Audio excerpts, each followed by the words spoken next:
Welcome to Board Game Binge, the place where we bring you bite-sized, bingeable board game content from across the industry. I'm your host, James Staley, and in this episode, we're chatting with Andreas and Viktor from Murdoc Games.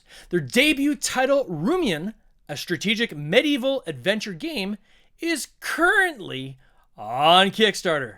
Gentlemen, welcome to the binge. How you doing?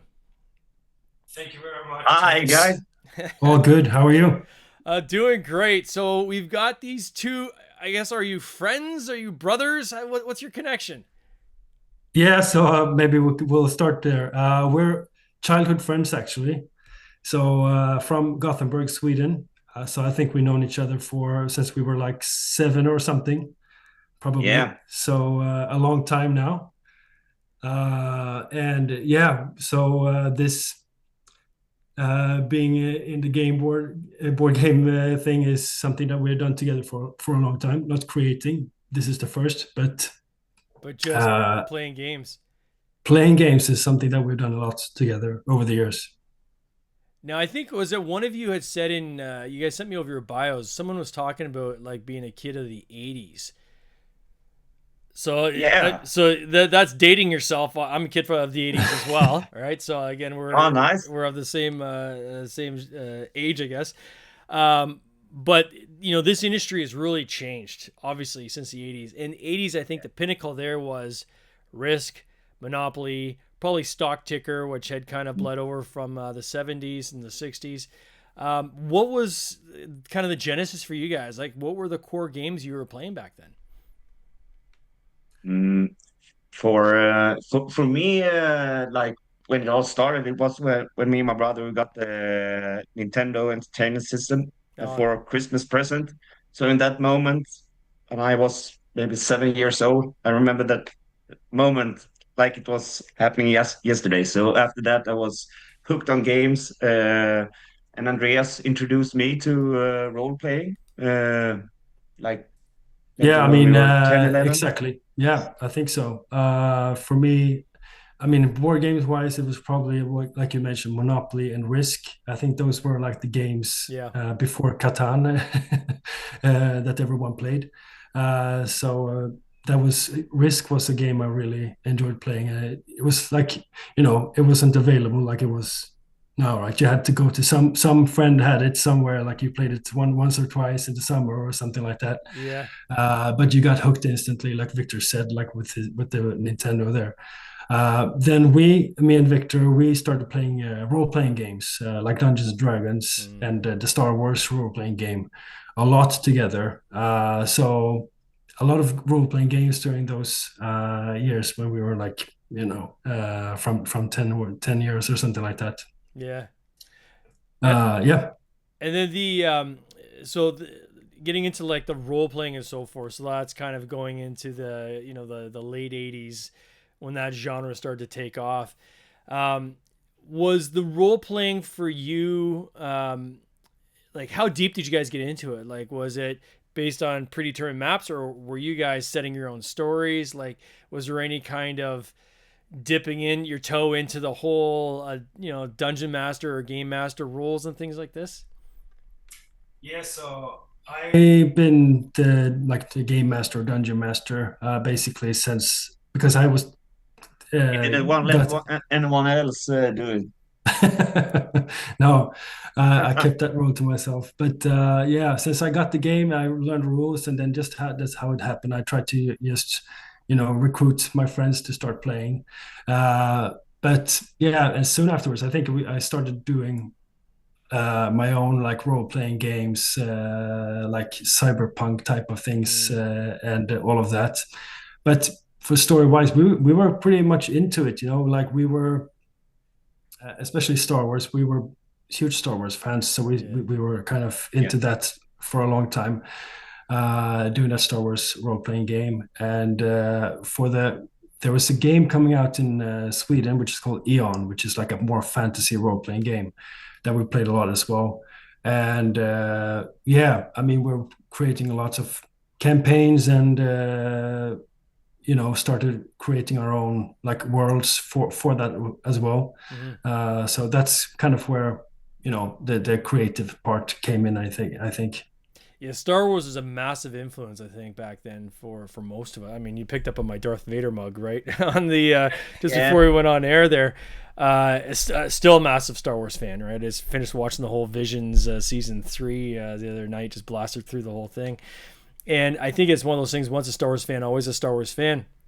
But just that whole idea of, good versus evil and the hero's journey, and just kind of putting yourself in that creative, imaginative world of, we all pictured ourselves as Jedi's. We were all Luke Skywalker, right? Trying to, figure out how to navigate the Empire and all this. So, I think these influences from a young age, and D&D is a very good example of this, is what gets that creative bug going of saying, okay, now how can we create our own stories, and how can we create our own environments that other people play in? And I think D&D is very much like that, right? I think it's, and I have friends that talk about D&D, and they're talking about the current iteration. I'm like, no, I was part of the iteration back when my parents sat me down to have a conversation with me about how evil they're hearing Dungeons and Dragons is, and am I okay, and do I need to talk, and things like this, right? Because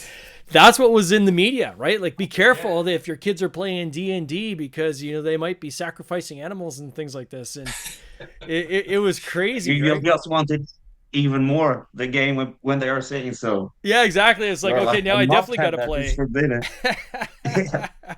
And you mentioned Catan as well, which I don't want to kind of glaze over that, because I think that's the next kind of big milestone for a lot of us.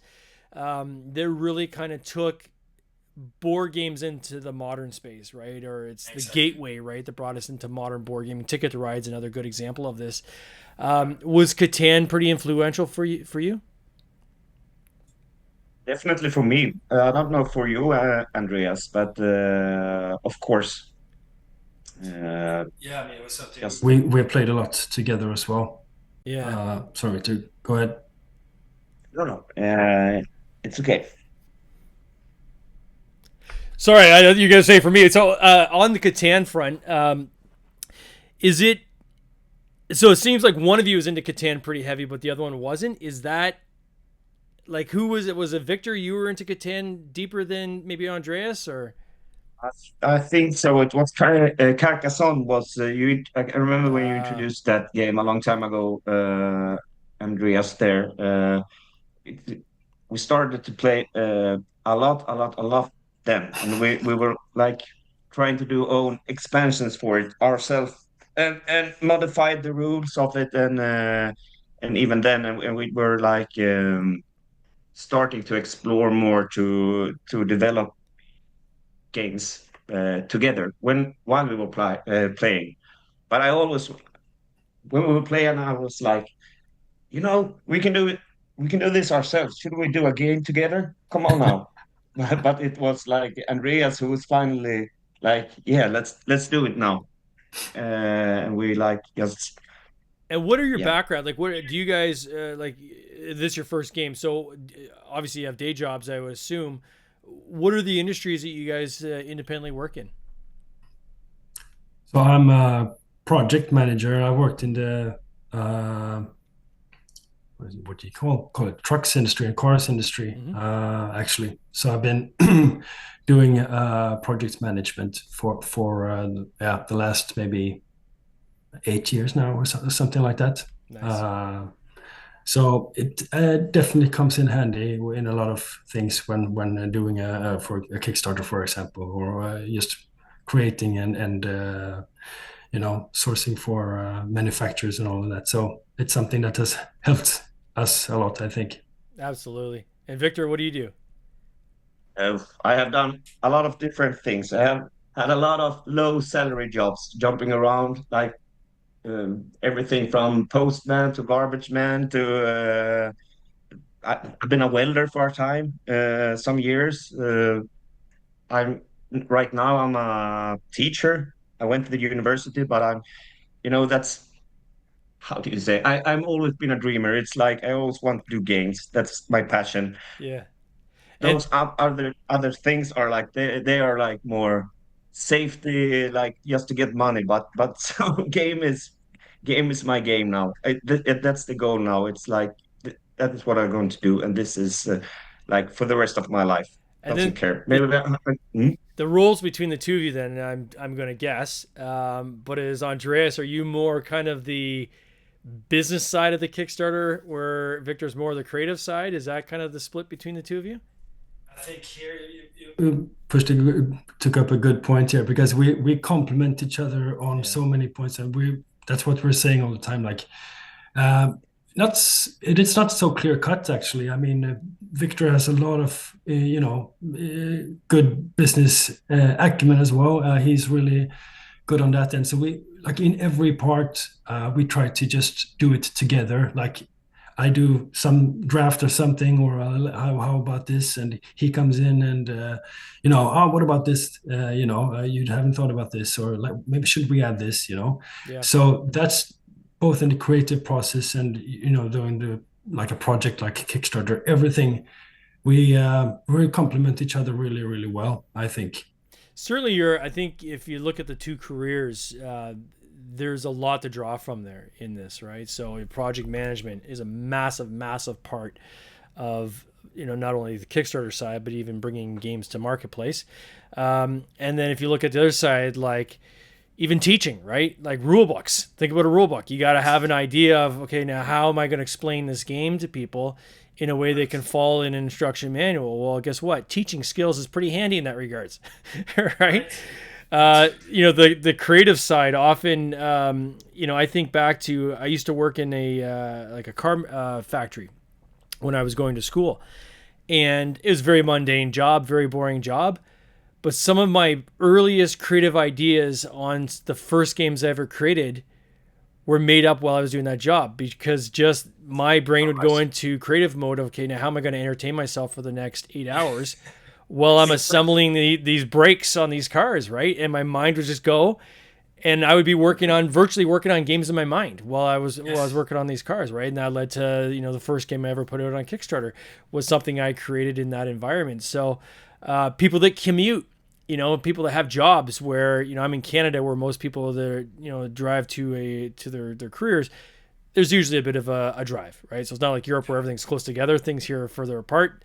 If you work in Toronto, you might have an hour commute in traffic. Well, that hour could either be listening to podcasts, or you can even just turn off the radio in perfect silence and just let your mind kind of go. And I used to do that as well when I had a job that I would commute to. Is I would just in the car, 2.5 hours a day I was driving, and hour to work, hour and a half back, and I would just sit there and I would just be creating the whole time while I was driving. When I get home, then I'd write it all down. Now we've got tools that allow you to do even more. You can do ChatGPT on your phone, where you can dictate to ChatGPT, here's some ideas I have. It'll record it. When you get home, all those ideas are on your computer, right? And then you can summarize when you get there. So there's lots of tools we have today that we didn't even have, 15, 20 years ago. So there couldn't be any better of time to get into this industry, is what I'm saying, and certainly into game design. Absolutely. Thank you for sharing. I think it's both the same for me and Victor. Like, Yeah. on during the jobs we've done before, like it's the same thing. It's a really good space to get that creative thing, imagination going. So was it the D&D, when I kind of look at the connective threads here, and I think of like the fantasy and the D&D side, and then I look at Rumian and how it's kind of set in this medieval world. And we'll get into because again, I want to talk, is it worker placement? There's some elements almost of like battle, like the risk type rolling battles and things like this. But was that the seed that led you towards Rumian, or what was it that kind of led you down this path for this specific game? I think we have quite different backgrounds, me and Andreas. Even if we are childhood friends and like games, of course, both of us. But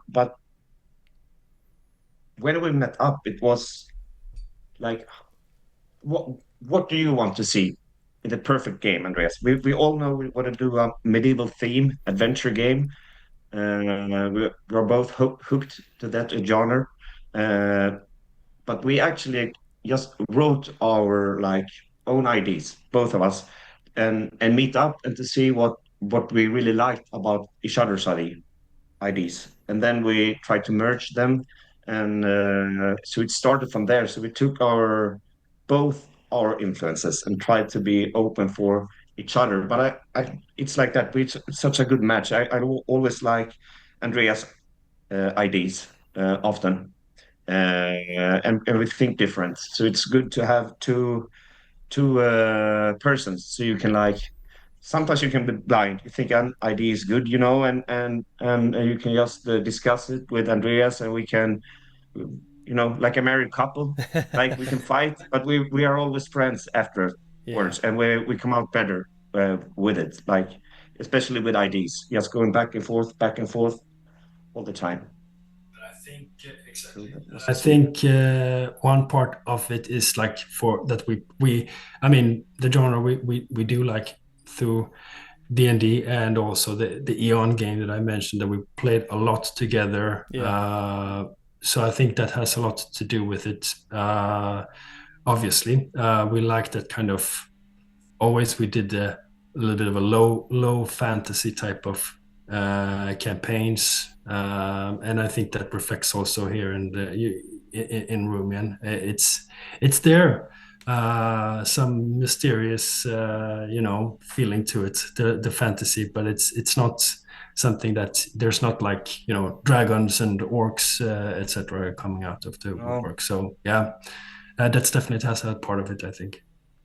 And like when like for example, like when you're playing Catan, like I always felt I want to battle the other players, or I want to do quests, or I want to do this, but I like the building mechanism. Yeah. And like for Carcassonne and like for Risk, you want to build and you want to explore the world, just not to battle.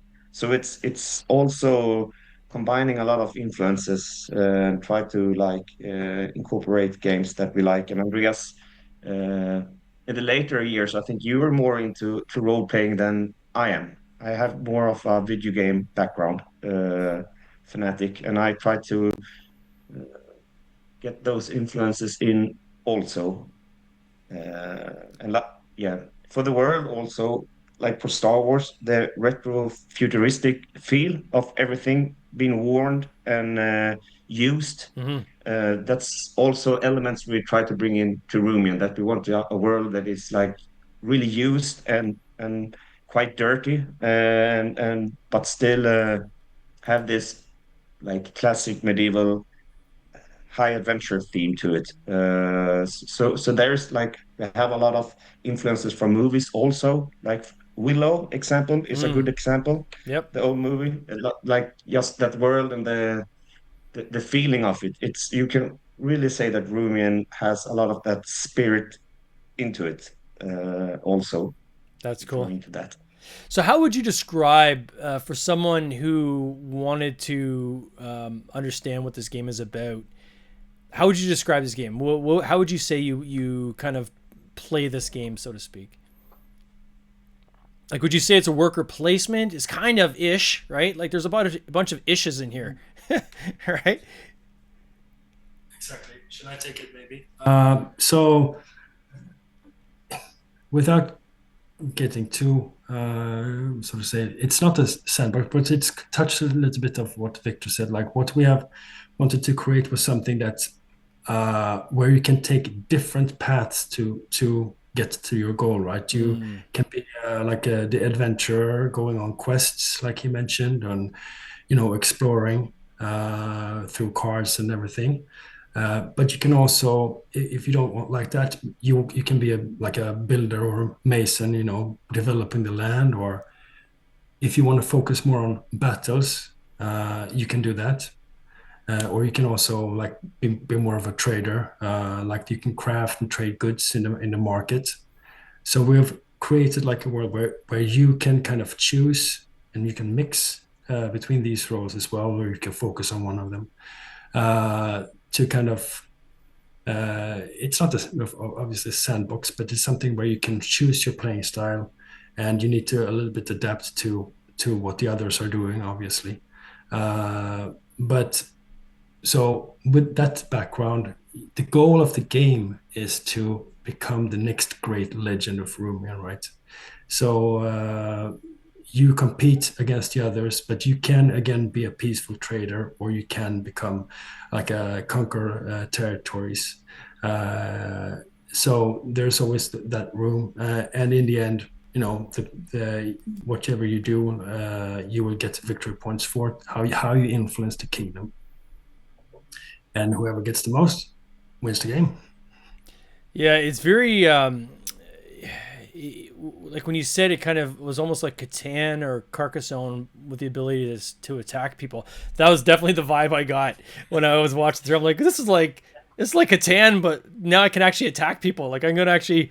I don't like the fact that he got a couple more roads than I did, so now I'm gonna go attack his territory. It's very cool. And what I was also surprised at was the playtime isn't too onerous, right? I think on the low end it's like 40 minutes, and kind of on the high end like maybe 90 minutes, 2 to 4 players, which is right in my wheelhouse for the kind of length of time of game I like to play now.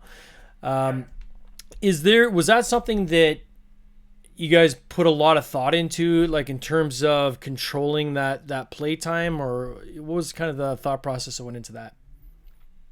Yes, it's definitely. It's like we said, a main goal for us what was that it should be easy to like.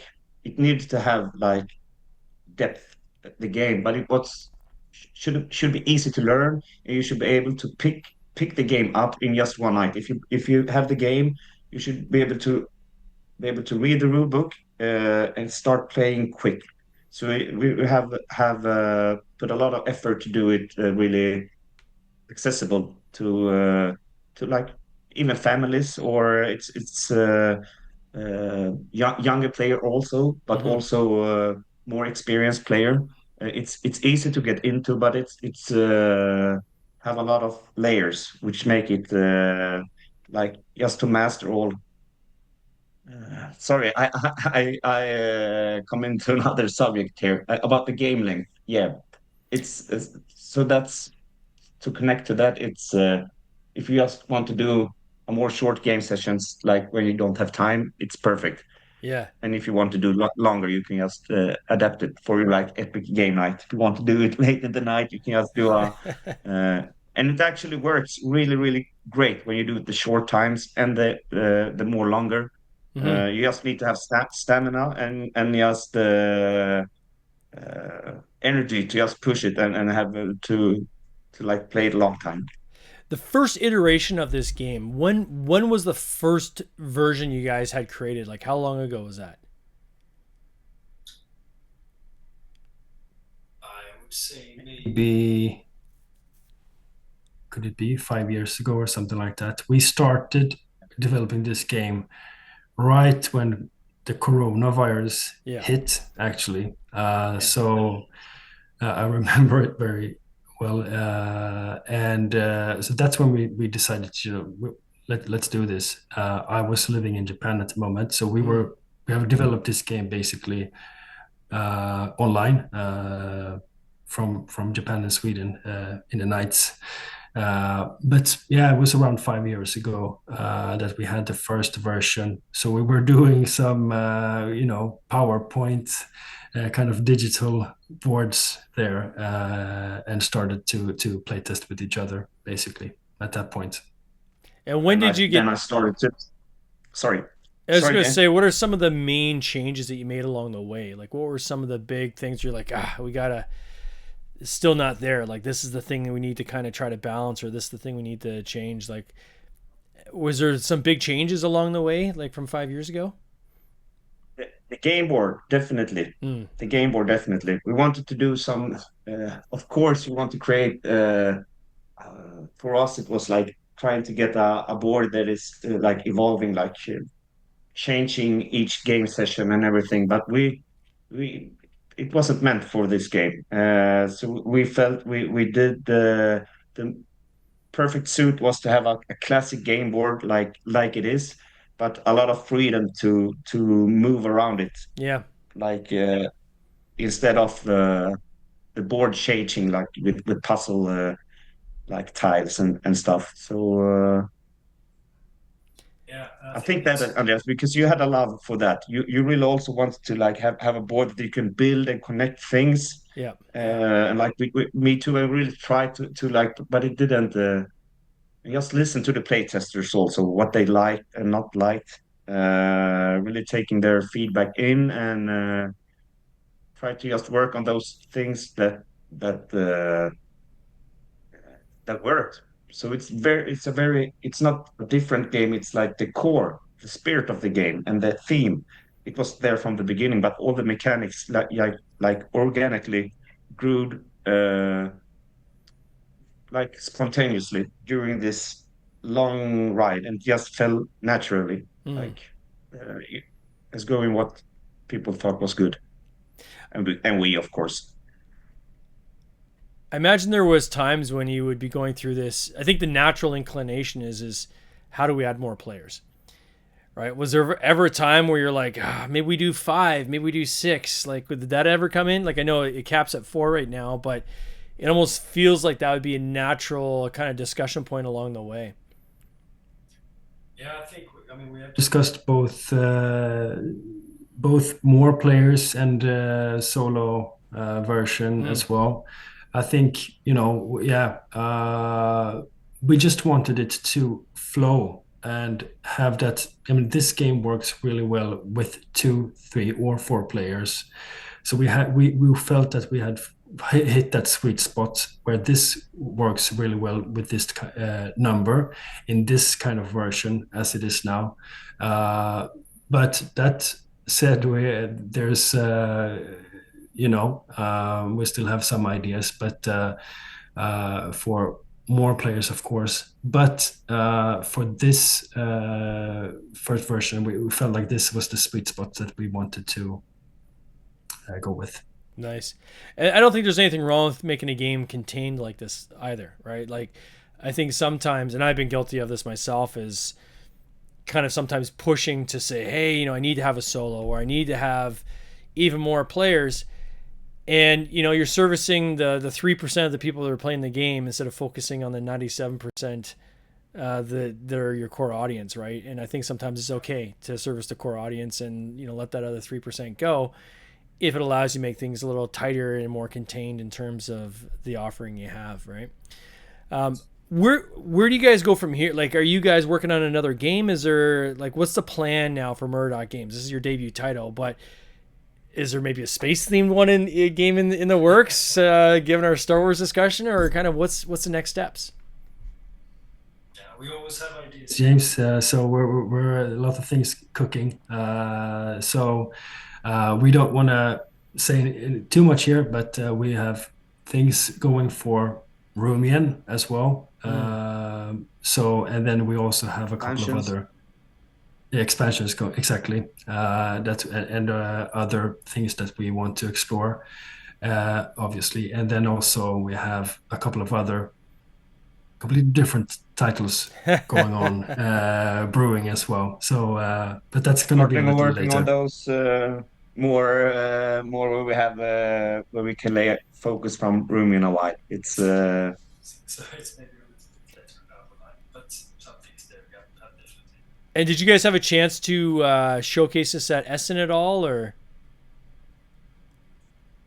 Unfortunately, no, because this time our Kickstarter kind of launched around the time that SM was. So our too aim is bad. to be there next year. Next year, and you can bring actual copies to sell maybe even next year too, right? Yeah, Well, for yeah. those, And I was gonna say, for those who oh, want to sorry. check this out, I am gonna put a link in the show notes. And Rumian is with RUMIAN. So if people want to just Google it, they can do that when they get to the Kickstarter page.